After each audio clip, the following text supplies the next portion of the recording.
সুভাষবাবু তো কমিউনিস্টদের কখনো গালাগাল করেনি, তাহলে কমিউনিস্টরা কেন তাকে তোজর কুকুর বললো, কেনই বা মানে কুইসলিং বললো, কেন তাকে নিয়ে এরকম নোংরা কার্টুন করলো? এই প্রশ্নগুলো আপনারা বরং কমিউনিস্ট নেতাদের জিজ্ঞেস করুন যে তারা কেন করেছে, তারা আগে তার জন্য ক্ষমা চান। কমিউনিস্টরা দেখুন প্রফুল্ল সেনের মতো একজন সৎ মানুষ, তাকে চোর বলেছেন, আজকে সেই কংগ্রেসের হাত মেলাচ্ছেন, কংগ্রেসের কাছে ভিক্ষে করছে।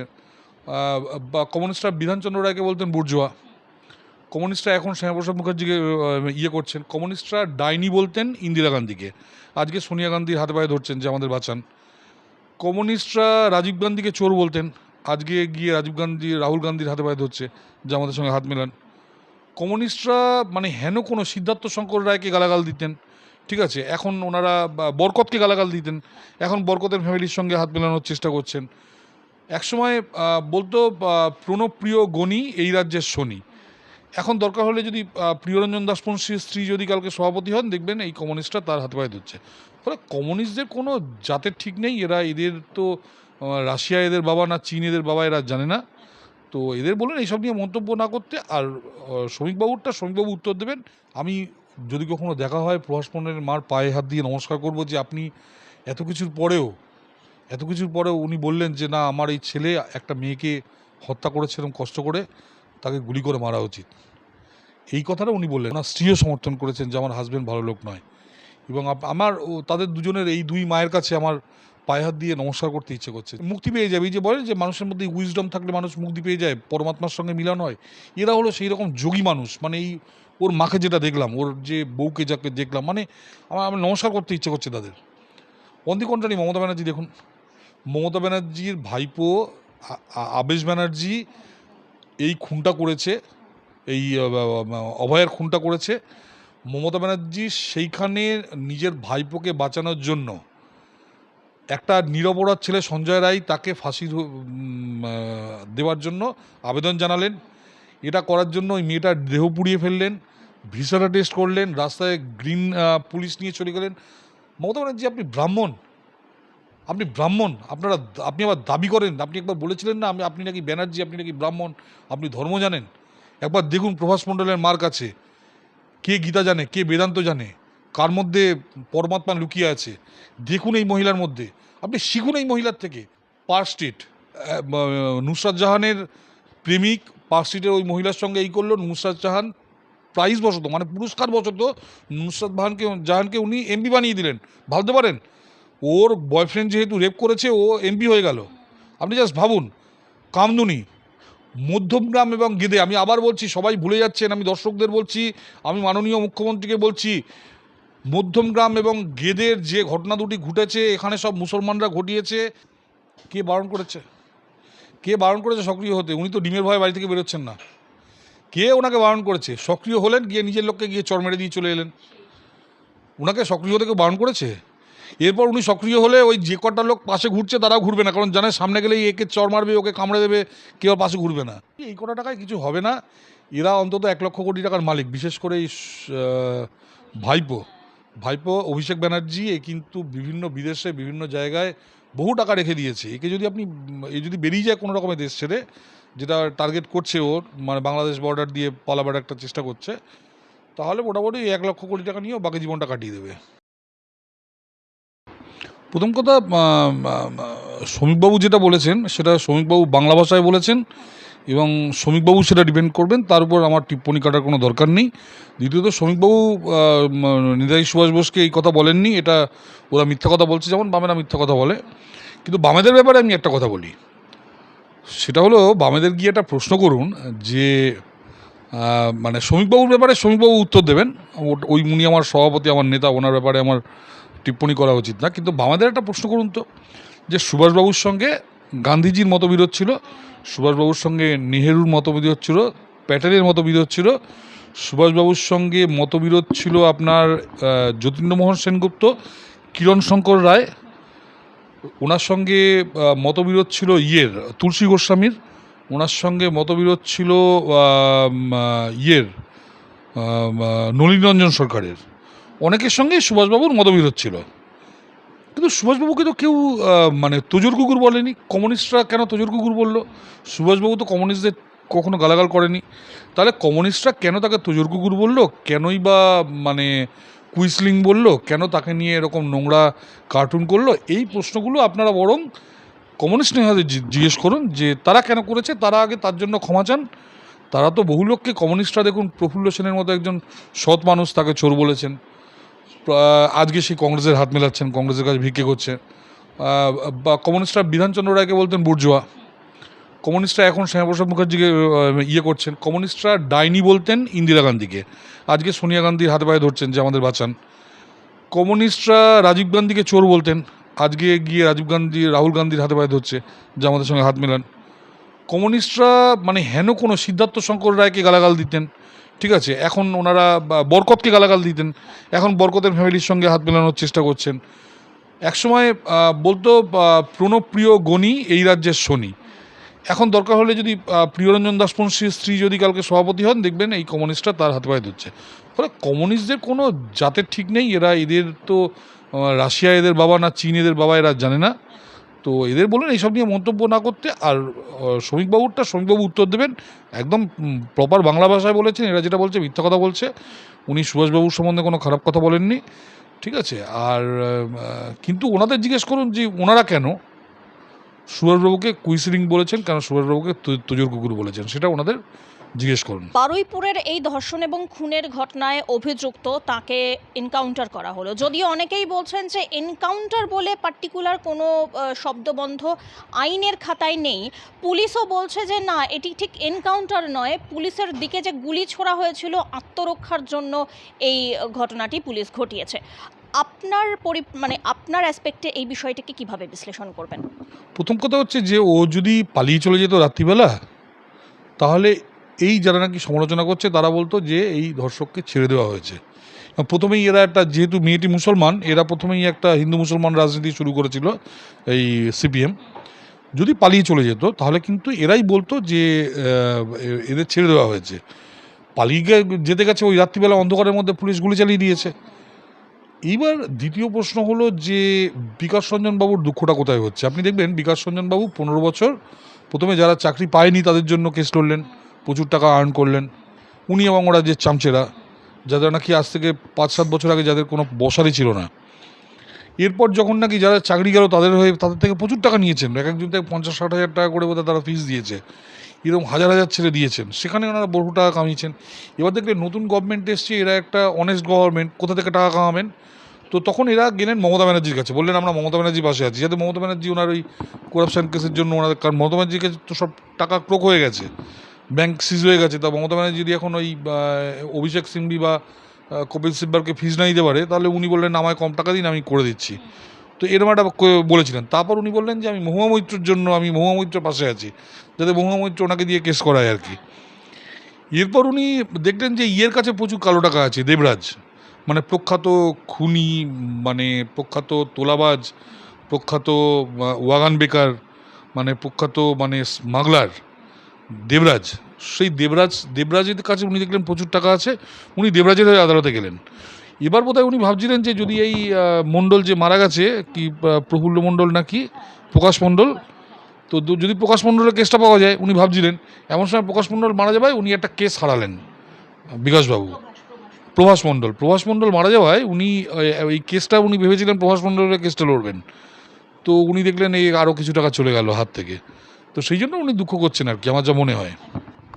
তিনি আবার বলছেন যে এই যে প্রভাস মণ্ডলকে মেরে ফেলা হলো, প্রভাস তো রাজসাক্ষী হয়েছিল এবং প্রভাস আস্তে আস্তে সমস্ত কিছু গোপন কথাও প্রকাশ্যে আনছিল। এর জন্য আসল যারা খুনি বা আসল যারা দোষী তাদেরকে বাঁচানোর জন্য এই প্রভাসকে বলির পাঠা করা হলো আর কি। ওই রকম একটা নটোরিয়াস যে বাচ্চাটাকে তুলে নিয়ে চলে গেল এবং ওইরকম একটা, মানে ওইরকম একটা ভয়ঙ্কর ক্রাইম করেছে, তাকে উনি ভদ্রলোক বলেছে। দেখুন এই বিকাশবাবুর কথা তুলবেন না, এরা এত নির্লজ্জ, এত মানে নিচ টাইপের হিউম্যান বিইং। এরা দুটো মুসলিম ভোট পাওয়ার জন্য এরা যেখানে পাচ্ছে যত নোংরামো পাচ্ছে তত নোংরামো করছে। এখন যেহেতু মানে অনস্পট বিচার হয়ে গেছে, এখন এরা কান্নাকাটি করছে, এটা করছে ওটা করছে, ঠিক আছে। এইরকম একটা লোক, আমি যতবার ওনার নাম নেব ততবার ওনার নামে প্রচার হবে। আজকে 0% থেকে একে চলে আসবে নাকি, একটা আসন পেয়েছে বোধহয়, আবার একটা থেকে পরের বার হয়তো দুটো পেয়ে যাবে। তো দরকার কি এদের, এরা তো, এদের কোনো গুরুত্ব নেই। দেখুন মমতা ব্যানার্জি এত কিছুর পরে, মমতা ব্যানার্জি যখন রাস্তায় বেরোচ্ছেন দেখবেন তখন হই হই করে মিডিয়া যাচ্ছে, এই যাচ্ছে, ঘোরাঘুরি করছে। বিকাশবাবু এত রকম মুসলিম তোষণ করছে, হিন্দুদের গালাগাল দিচ্ছেন, কিন্তু তবুও ওনার সামনে কেউ বুম নিয়ে গিয়ে ধরছে না। তো সেই ফ্রাস্ট্রেশনে বিকাশবাবু এইসব উল্টোপাল্টা কথা বলছেন বুড়ো বয়সে এসে আর কি। শুধুমাত্র তাই নয়, তিনি এটাও বলেছেন যে মধ্যযুগীয় বর্বরতা চলছে আমাদের ভারতে। এটা তো দেশটার নাম তো ভারতবর্ষ, আমরা তো ভারতীয়। সেখানে এই রকম ধরনের যারা কাজকর্ম করছেন মধ্যযুগীয় সমাজ ব্যবস্থার নিদর্শন তৈরি করছেন, আর কিছুই নয়। না, সেই উনি বলেছেন যে হ্যাঁ, দেশটার নাম ভারতবর্ষ, এখানে মধ্যযুগীয়, ঠিকই বলেছেন। এখানে দেশটার নাম ভারতবর্ষ, এখানে কোনো রকম মধ্যযুগীয় কাজ চলতে পারে না।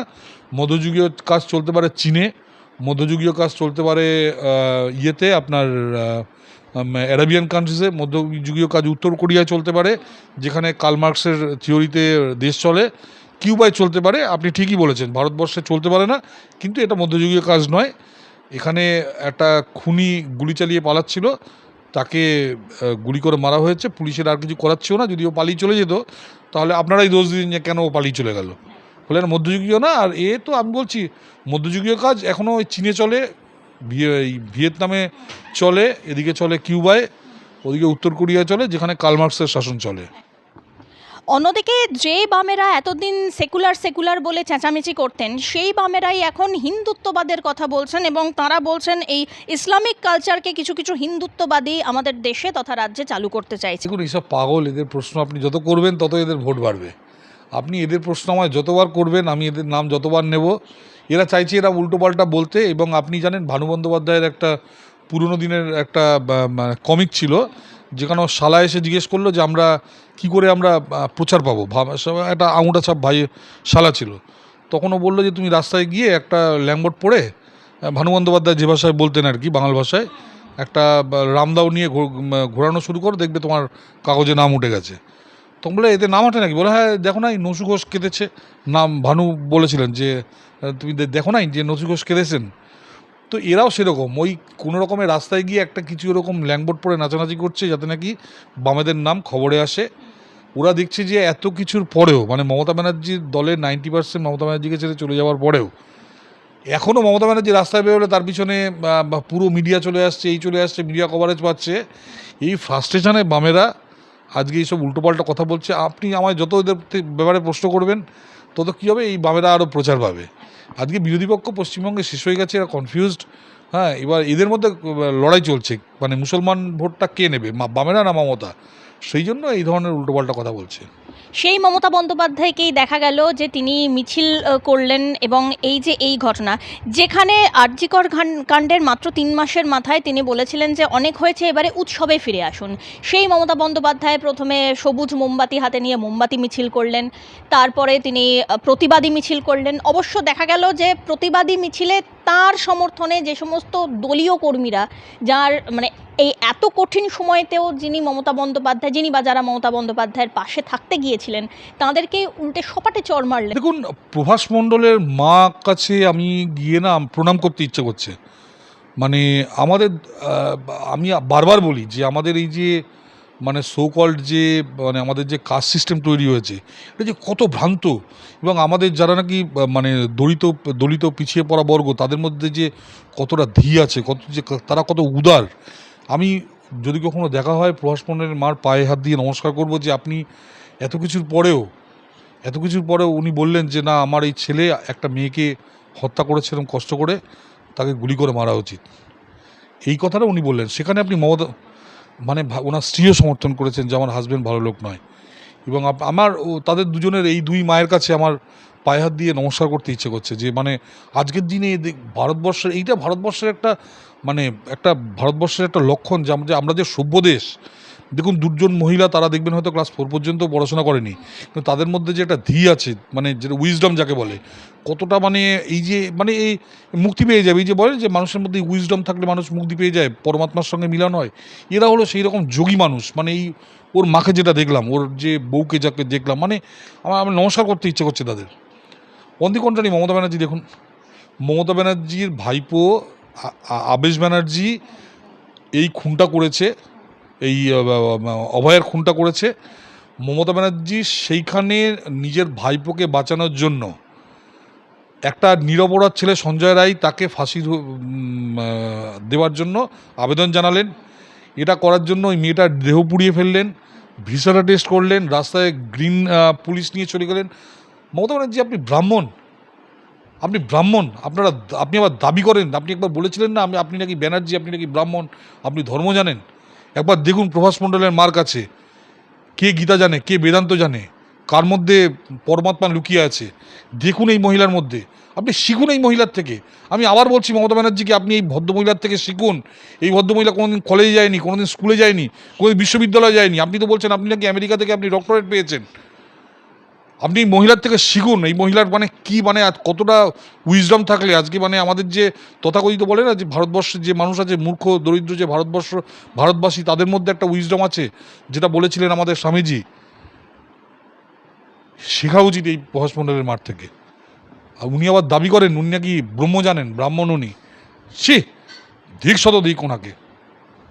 মমতা বন্দ্যোপাধ্যায় এই ঘটনার পরে তিনি সরাসরি যারা ওই সময় ওই মব লিঞ্চিং করেছিলেন, শুধুমাত্র তাই নয়, ওই রেল লাইন অবরোধ করার জন্য তারা রেল লাইনের ওপরে লোহার বিম ফেলেন এবং রেলকর্মীকে মারধর করেন, তাদেরকে তিনি প্রতিবাদী বলে আখ্যা দিচ্ছেন। শুধু তাই নয়, তিনি আত্মপক্ষ সমর্থনে বলছেন যে আমাদের তো কোথাও যেতেই দেওয়া হচ্ছে না, পুলিশ আমাদের আটকানোর জন্য পাহারা দিচ্ছে, অথচ যেখানে মহিলা ধর্ষিতা হচ্ছেন সেখানে পুলিশকে পাওয়া যাচ্ছে না। এবং তিনি সরাসরি বলছেন যে এরকম পরিবর্তনই কি বাংলা চেয়েছিল? প্রথম কথা হচ্ছে ওনাকে যেতে বলা হয়েছিল, উনি ডিম খাওয়ার ভয়ে যায়নি, ওনাকে যেতে বলা হয়েছিল। দ্বিতীয়ত যখন নাকি ওনার গভর্নমেন্ট ছিল তখন একটা সভা করার জন্য, প্রতিদিন সভা করার জন্য ভারতীয় জনতা পার্টির নেতাদের, তখন তৎকালীন বিরোধী নেতা শুভেন্দু অধিকারী বাবুকে, তাদের সবাইকে গিয়ে আদালতের দ্বারস্থ হতে হতো। শুভেন্দুবাবু প্রতিদিন তিনখানা করে সভা করতেন, প্রত্যেকটা সভার জন্য ওনাকে আদালতে যেতে হয়েছে। একটা বড় টিম রাখতে হতো বিভিন্ন জায়গায় আদালত থেকে পারমিশন আনার জন্য। আজকে উনি এই কথা বলছেন। আর তাছাড়া ওই যারা নাকি ওখানে ওই রেল ওপড়ানোর চেষ্টা করেছিল, এদের সবাইকে গ্রেপ্তার করা হবে এবং এদের আগামী 10 বছর এরা জেলে থাকবে। এবার 20 জনকে এবং মোট 200 জনকে গ্রেপ্তার করা হবে, আরও 180 জনকে গ্রেপ্তার করা হবে এবং এরা সব জেলে থাকবে। এনাদের হচ্ছে কি, আমি আবার বলছি, ওই 30% মুসলিম ভোট নিয়ে এক ভট্টাচার্য আর ব্যানার্জি এদের মধ্যে কম্পিটিশন হচ্ছে। কারণ এরা তো ওই মুসলিমদের মুরগি বানানোর জন্য রাস্তায় নেমেছে। ঠিক আছে, এখন মুসলিমরা যদি বোঝে যে এরা ওদের বন্ধু, তাহলে দেখুক, আজকে মুসলিমরা দেখুক না যে একটা মুসলিম মেয়ে মারা গেছে, তাকে দেখুন এর মধ্যে সে জাস্টিস পেয়ে গেল। On the contrary Tamanna justice পেয়েছে? তামান্না জাস্টিস পায়নি। বাগতুইতে যে মুসলিম মহিলারা মারা গেছিল জাস্টিস পেয়েছে? পায়নি। অনিস জাস্টিস পেয়েছে? পায়নি। মুসলিমরা দেখুক যে কারা সত্যিকারের মানে বহুত্ববাদে বিশ্বাস করে, কারা বহুত্ববাদে বিশ্বাস করে না। মুসলিমদের মানতে হবে যে আমাদের সেকুলারিজম ত্যাগ করতে হবে। সেকুলারিজম আমাদের টার্গেট না, আমাদের টার্গেট বহুত্ববাদ। আপনারা দেখুন কারা বহুত্ববাদী। আজকে তামান্নার মা বলছে যে আমরা এই সরকারকে সমর্থন করি। আজকে শুভেন্দুবাবু থাকলে, তামান্না তো হিন্দু নয়।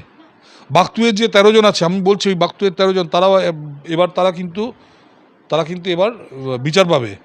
কিন্তু সেই সময় তারা বিচার পায়নি। বাগতুয়ের যারা যে 12 জন মারা গেছেন, তারা কারা? তারা মুসলিম। কে মেরেছেন? মমতা ব্যানার্জি মেরেছেন। কারা হত্যা করেছে? মমতা ব্যানার্জির লোক। এই আপনার কাজল শেখ, অনুব্রত, এরা খুন করেছে। তো মুসলিমরা দেখুক কারা ওদের বন্ধু। আজকে এই বিকাশ ভট্টাচার্য বা এই মমতা ব্যানার্জি এদের আজকে ভোট পাওয়ার জন্য পিছন দৌড়াচ্ছে, এরা কি এদের বন্ধু? এরা দেখুক না একবার।